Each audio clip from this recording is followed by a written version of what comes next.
Hey, what's up, y'all? Y'all know my slogan. I don't know it all, but I know what I've been through. Now, before we get into this video, make sure you check us out on Patreon at www.patreon.com/Hookah Anonymous _. You guys been telling us to create one for the longest, so we recently created a community where we will upload videos that we can't share on YouTube due to their guidelines. We'll also be dropping the latest to there first, behind the scenes information that you wouldn't find anywhere else on our socials. So make sure you become a member, and after you do that, head over to our official Instagram page at Hookah Anonymous _ and follow us there. Now without further ado, let's get into what you guys came here to see. Now, it looks like Lil Zay Osama had found himself in the blogs again, but this time for all the wrong reasons. Well, not even this time, because it seems like every time is for literally all the wrong reasons. Either Zay Osama is dissing somebody and going viral for it, or getting locked up, or getting out of jail on a serious charge. People are wondering how. However, this time it's not looking too good for Zay, and he may not be as lucky as he usually is. This is the first time of the many that Lil Zay Osama have been hit with a charge, and it's noted that an informant is on the case, willing to tell it all. Now keep in mind, this is a federal case. Therefore, he is set to go to trial because they didn't want to take the guilty plea initially. And having a witness or confidential informant of any sort going to trial is never a good look, because if you are in fact found guilty and blow trial, you're looking to get double the time they initially tried to get you in the first place. Keep in mind also, the informant isn't the only evidence against you, because as y'all know, the feds damn near know everything. That's why trying to beat them is damn near impossible, but sometimes you have people that slip through the cracks. Now before we get into what the feds are alleging and what the informant told them leading up to Lil Zay Osama being a suspect, let us remind y'all what Lil Zay and his co-defendants are currently being held in the feds for. Now according to reports, Lil Zay Osama and 7 other people were involved in a home invasion / armed robbery conspiracy, posing as a food delivery driver to gain access into a home. After bombarding their way into the home, when they were allowed access, they held their victim captive at gunpoint, demanding cash and valuables as they went all through the house searching. They ransacked the man's safe and then also gained access to a crypto wallet, where he was forced to transfer over the crypto to another wallet. Reports say that at some point, the victim managed to escape their custody, got away and called police to the resident, but by the time they arrived, the attackers were gone. However, investigators will point out 8 suspects in total for the robbery, including Lil Zay Osama, his brother Big Folks, and another individual who was also related to Lil Zay Osama. Now to be clear, Lil Zay Osama wasn't accused of being present on the scene when the robbery took place at all. But when it comes to his role in the conspiracy to commit the kidnapping conspiracy and robbery, the indictment tells us that allegedly, after getting the cryptocurrency, the suspects called Zay and his brother to find out where to send the crypto, and Zay told them what to do. Not to mention, they also alleged that Lil Zay Osama was around the residents that they targeted before the robbery happened. Now according to investigators, they say after leaving the victim's home, allegedly the suspects met up with Lil Zay Osama and his brother Big Folks to divide up what was taken from the victim. Now according to Lil Zay Osama's lawyer, Michael Clancy, he would state, quote, "My client was not present at the robbery and he did not set up this robbery." Now, of course, as a lawyer, you must defend your client at any cost. And we do know that in order to include Lil Zay Osama, they're going to need evidence to say he participated or had any knowledge of this robbery / kidnapping conspiracy. So the feds will have to prove why they believe Zay was a part of this, in which I'm sure they already have evidence, because if they didn't, they wouldn't have came after him the way they did. Now my only guess would be the usual. Judging from how most of these cases usually go, they either use surveillance or license plate readers to trace these guys and their whereabouts, which may have led them somewhere in the area the same as Lil Zay Osama and his brother. Or they could have used cell phone data to ping everybody's location. And after the robbery, all of their cell phones probably showed that they were all in the same area afterwards, proving that Zay Osama was in the same area as the robbers, coincidentally after for whatever reason. Also, let's not forget that these guys thought it was a bright idea to also call Lil Zay Osama on the phone after they got the crypto, according to the prosecutor. Therefore, who knows what the feds know? Maybe they have the audio call and prove that they were speaking on the robbery, Or maybe they just have the call period with timestamps to prove that it was taken around the same time after the crime. All you have to do is convince a jury that they had knowledge of the robbery based on that, proving his involvement, and I'm sure that'll be more than enough to regular people to believe that he took place and partook in the crime. Keep in mind, I don't even understand why these guys would think it was a bright idea to bring cell phones while they're doing the crime, after you know that's one of the biggest ways that the prosecutors use to solve these crimes. But on top of all that, they decided to make calls as well. Now the crazy part is, aside from all that and all the evidence they claim to already have, they're saying that the last person that was captured is cooperating against Lil Zay Osama and others, pointing out their involvement. And they also mention that the person cooperating is a childhood friend of Lil Zay Osama. Now I don't know what's going on in Chicago with these snitch allegations all over, but as y'all know, it's said that Lil Durk is currently going through that same thing, as he also have people that's set to cooperate against him in his upcoming trial. Which, that'll be interesting to see who actually takes the stand, because as of right now, it's all one big mystery. But on another note, when it comes to a childhood friend set to testify against Zay Osama, let's get into a few excerpts of paperwork from the investigation itself. Because according to the paperwork, the informant is just the tip of the iceberg. The feds have surveillance videos showing Lil Zay Osama with the suspects before the home invasion, phone data proving he was near the house right before the robbery. You got guys texting in group chats about getting a stolen car and finding a phone in that actual car, tracing back to one of the suspects. And lastly, the informant willingly gave his phone to law enforcement, showing everything in hopes of getting lesser time for his involvement in the crime. With all that being said, these guys will be fools to take this to trial, but they all pleaded not guilty, therefore they will have to follow through the process. Now let's go through this accordingly and break it all down. First, we're going to start off with the informant, who was a childhood friend of Lil Zay Osama, and how the planning took place for the robbery as a whole. According to the document, it is state quote, as set forth in more detail below, text messages, surveillance footage, and telephone location information show that on March 7, 2026, CS1 and Khalil Dukes communicated about obtaining stolen cars prior to the robbery. In the evening of March 7, 2026, Isaiah Dukes, Khalil Dukes, and the subject vehicle were in the area of the Winnetka residence at approximately 10 p.m. On the afternoon of March 8, 2026, Isaiah Dukes, Khalil Dukes, Chambers, and Ramsey traveled together from a hotel in Elgin, Illinois to the area of the Winnetka residence and were present in the area during the robbery and kidnapping. Further, Franklin Chambers, the subject vehicle, and Fenton Watson were all located in the area of the Winnetka residence prior to and during the robbery and kidnapping. Then at the bottom, it explains how the confidential informant will give up information pertaining to the robbery willingly to the agents so he can get less of time for the crime, assuming that he already knows that they were cooked. It is state quote, CS1 was involved in the subject offenses and provided information to agents on the day of his arrest in the hopes that such cooperation will result in favorable charging, release, and or sentencing recommendations by the government. That included providing consent for agents to search CS1's phone, which was recovered in connection with CS1's arrest. CS1 has prior felony convictions, and CS1 is aware that his or her involvement in the violent offenses set forth above violates condition of court supervision. CS1 has been charged in federal court with commission of the subject offenses. On March 27, 2026, CS1 provided additional information to law enforcement pursuant to a proffer letter agreement. During that proffer meeting, CS1 initially stated that he did not have a gun when he entered the Winnetka residence. However, when confronted with screenshots of his entry into the house, he admitted that he did have a gun. Further, CS1 is a convicted felon whose criminal record includes convictions for aggravated unlawful use of a weapon and possession of a machine gun. CS1's involvement in the subject offenses violated his conditions of court supervision. CS1 is cooperating with law enforcement in the hopes that he will receive credit for his cooperation at sentencing. So as y'all can see, the informant would give his phone to law enforcement willingly, which is why in the next document they're able to show text messages and pinpoint who's who and how everything was set up. And many people are asking, why did he snitch so easily? Why did he cooperate?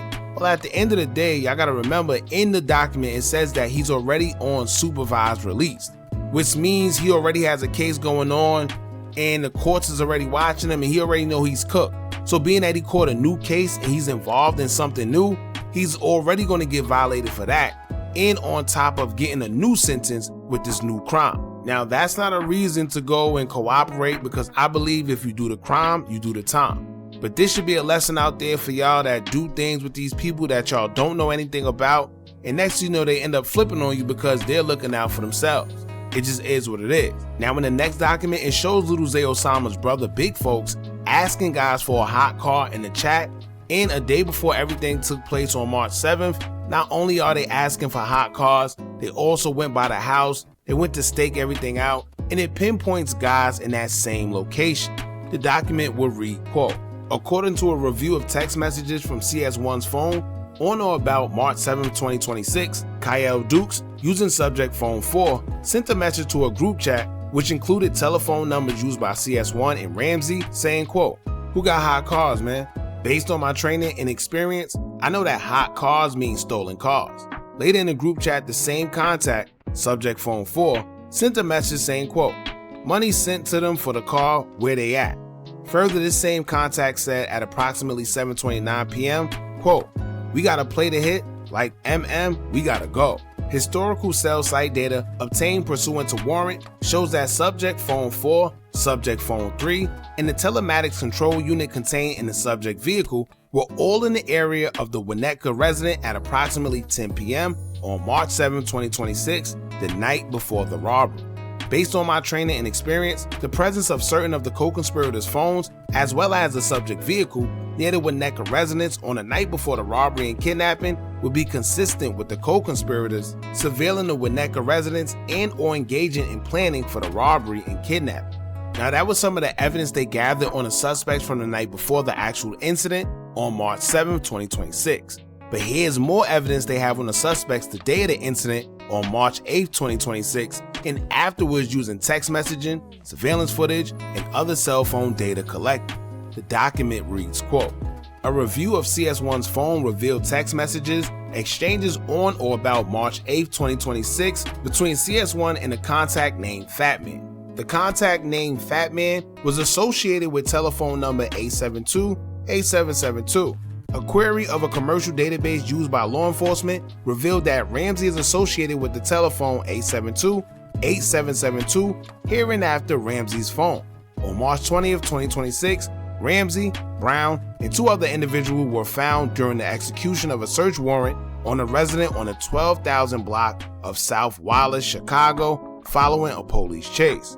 During the search, law enforcement found an iPhone in a blue case, which was wrapped in t-shirts and found in the house within a box of white t-shirts. When law enforcement called the telephone number 872-8772, Ramsey's phone, they observed the iPhone with the blue case found in the residence on Wallace as described above received a call. According to a review of CS1's phone on or about March 8, 2026, at approximately 12:07 p.m., CS1 and Ramsey exchanged text messages regarding Ramsey's location as set forth below. CS1, send a low right now. Ramsey, look at my location. 495 Airport Road, Elgin, Illinois, 60123, United States. Based on my training and experience, and of other special agents and law enforcement personnel, I know send a low RN to mean send a location right now. A review of the surveillance footage from the hotel showed that Ramsey, identified by ATF based on a comparison with Ramsey's state ID photo, was present at the hotel at approximately 6:01 a.m. on March 8, 2026. Based on my review of the hotel security camera footage, individual A can be seen at the front desk with Isaiah Dukes and Kyle Dukes at approximately 5:42 a.m. Video footage from the Elgin Hotel also shows a black man with an afro wearing glasses, a black shirt, ripped jeans, and white shoes, matching the appearance of Jalen Chambers, was also present at the hotel at approximately 6:02 a.m. On March 8, 2026, an individual matching the name description can be seen on surveillance footage from the Winnetka residence around the time of the robbery on March 8, 2026. Video footage from the hotel also shows Ramsey, Isaiah Dukes, and Kyle Dukes in the lobby of the hotel approximately 1 p.m. Shortly thereafter, Ramsey, Isaiah Dukes, Kyle Dukes, Jalen Chambers, and other unknown individuals enter a Cadillac Escalade ESV, subject vehicle 3, that shortly after can be seen leaving the hotel. On March 8, 2026, at approximately 3:29 p.m., Ramsey and CS1 exchanged the following text messages. Ramsey, Forest Way Drive, Winnetka, Illinois, 60093, United States. Ramsey, Forest Way Drive, Winnetka, Illinois, 60093, United States. CS1, on the way, ish 40 minutes. Ramsey, 1770 Tower Road, Northfield, Illinois, 60093, United States. According to a Google Maps search, Forest Way Drive, Winnetka, Illinois is an approximately 5-minute drive from the Winnetka residence. Additionally, based on my training and experience, and of other special agents and law enforcement personnel, I understand on the way-ish 40 minutes to mean CS1 on March 8, 2026 at approximately 3:59 p.m. Ramsey's phone was near a cell tower located near the intersection of Willow Road and Interstate 94, Northfield, Illinois. On March 8, 2026 at approximately 4:09 p.m., Ramsey's phone was near a cell tower located near the intersection of Tower Drive and Forest Way Drive, Winnetka, Illinois. On March 8, 2026 at approximately 4:43 p.m., Ramsey's phone was near a cell tower located near the Winnetka residence. Based upon a review of location data obtained pursuant to a search warrant from the cellular provider T-Mobile, subject phone 3, used by Isaiah Dukes, was near a cell tower located near the Winnetka residence on or about March 8, 2026 at approximately 4:17 p.m., 4:18 p.m., and 4:19 p.m., which is consistent with the time period immediately preceding the armed home invasion. Based upon a review of location data obtained pursuant to a search warrant from the cell phone provider AT&T, subject phone 4 used by Kyle Dukes, and that's where it leaves off. Now underneath that, it'll explain Lil Zay Osama having subject phone 3 as it would state, quote, subject phone 3 was identified as belonging to Isaiah Dukes based on the fact that subject phone 3 was found during the April 10, 2026 search of a residence in Elgin, Illinois, where Isaiah Dukes also was present. During the post-arrest interview on April 10th, Isaiah Dukes stated in substance that subject phone 3 belonged to him, but later claimed that other people also used subject phone 3. Additionally, on or about March 23, 2026, Ramsey, Franklin, and Brown were charged by a criminal complaint. Following Ramsey's arrest, he was detained pending a detention hearing. A review of Ramsey's jail calls revealed that during a call with another individual, Ramsey instructed the individual to call his brother and provided subject phone 3's phone number. A review of the Instagram account, Lil Zay Osama, revealed that on or about March 28, 2026, Isaiah Dukes posted a photo of Ramsey with the caption, HBD, brother. Based on my training and experience, I know HBD, brother, means happy birthday, brother, indicating that Ramsey is Isaiah Dukes' brother. Now, it's clear as day that these guys are cooked. It's way too much evidence against them, and they have an informant on the case. It don't get no worse than that, and to think that they're going to go against all that evidence, an informant, and expect a jury to believe them when one of their own already admitted to the crime and provided receipts? Yeah, okay. However, Lil Zay's name keep coming up in situations like this, where he's been accused a few times of being behind some of these guys getting robbed, and etc. The last situation was with Benny the jeweler, a friend of his, which we seen him laughing and smiling with Benny prior to Benny getting robbed. Then shortly after that, Zay and other suspects, who they say were in the same car using the jeweler's robbery incident, was found with the same chain that was taken from the jeweler during the robbery in Chicago when they were stopped by the police. So this seems to be Zay's MO, but unfortunately, it's not looking too good for him on this one. I don't wish jail or death on anybody, but sometimes we do need a wake-up call to slow down. And maybe this is the wake-up call for Lil Zay Osama. And for the guys out there still in the streets, I want y'all to pay attention to what was said and how the feds work to capture these guys, right? For some reason, people think the feds are stupid and they can outsmart them, whether it's by lying, using slang, using different phone numbers, whatever the case may be. But as y'all can see, once again, police knows about certain slang. They're using social media and monitoring people's accounts. They're monitoring jail calls. They're using license plate readers and cell phone towers, the whole 9 yards. So when you think you're being one step ahead, just know that them people are also trying to do the same. Y'all jump in the comments and let me know what y'all think about this. What do y'all think about the evidence provided, and do y'all think that these guys got a chance or not? Don't forget to like, comment, share, and subscribe. Hit that bell so you're notified every time we drop new content. And remember, as long as you keep on watching, I'ma keep on dropping. And I'm out. Are you tired of a bunch of social media gurus promising you results with their course, but all they do is take a bunch of information off YouTube and Google and sell it to you? Well, look no further. Our YouTube Tips and Tricks Masterclass course comes equipped with SEO tips and tricks, along with methods we use to growth hack our YouTube channel. It also includes step-by-step ways to publish your video before uploading to guarantee a great SEO score, therefore your videos can rank and be shown to a bigger audience. Views and subscribers don't come by luck, and just how YouTube have an algorithm, you should have one as well that can guarantee you results. We doing websites and softwares we personally use to generate money creating Faces YouTube channels. If you also would like to skip the process and just buy other pre-built accounts, whether it's Instagram, YouTube, or Facebook, we also threw that in there for you too. We went through trial and error, so you don't have to. Click the link in the description or the comments and get started today.